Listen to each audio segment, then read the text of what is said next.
Hi, good afternoon. For this afternoon video po, gagawa ko ng panibagong ice candy. Tapos ang gagawin ko ngayon is choco flavor. Kasi choco flavor na talaga. Ito na siya, oh. Tapos ito yung iba ko.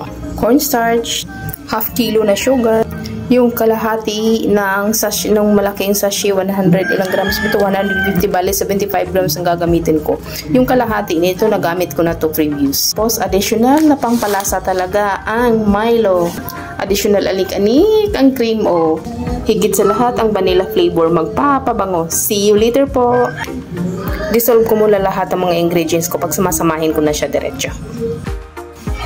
Nandito na rin lahat ng mixture ko. Yung flour na 100 grams, yung sugar na half kilo, tapos yung 1 tablespoon na vanilla.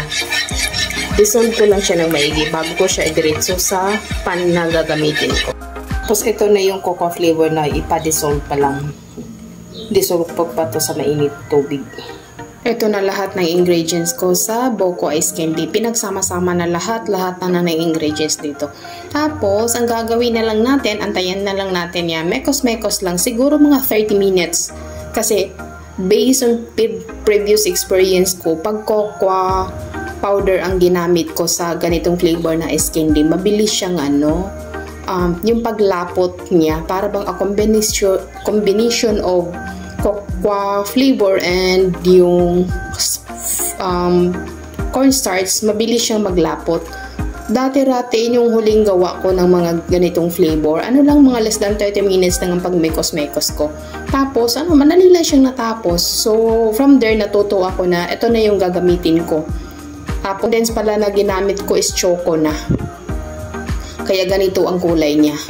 Continuous lang talaga ang pag-mix-mix. Bakit? Kasi yung sa ibabang bandang part niyan, mamuo-muo kasi siya. So, pangit din. So, continuous lang talaga. Kahit kahit non-stick na tong pan na ginamit ko, still pag titigilan natin tong pag-mekos-mekos, para ka nang nagluluto ng mahana. Pag hindi mo siya tuloy-tuloy ang pag-mix-mix niyan, mamumuo siya. So, ganun din ito. Kasi nga, dahil dun sa flour. Mabilis lang naman to. Medyo nga Oh, ganyan lang siya. See you later po. Ito na siya.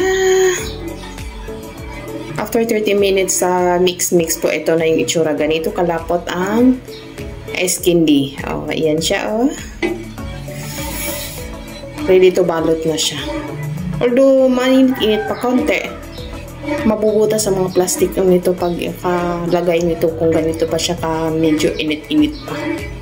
Kantayin muna natin lumamig bago talaga natin siya balutin. See. Good morning! Ito na yung resulta ng ginawa naming ice candy kagabi. Ito pa siya.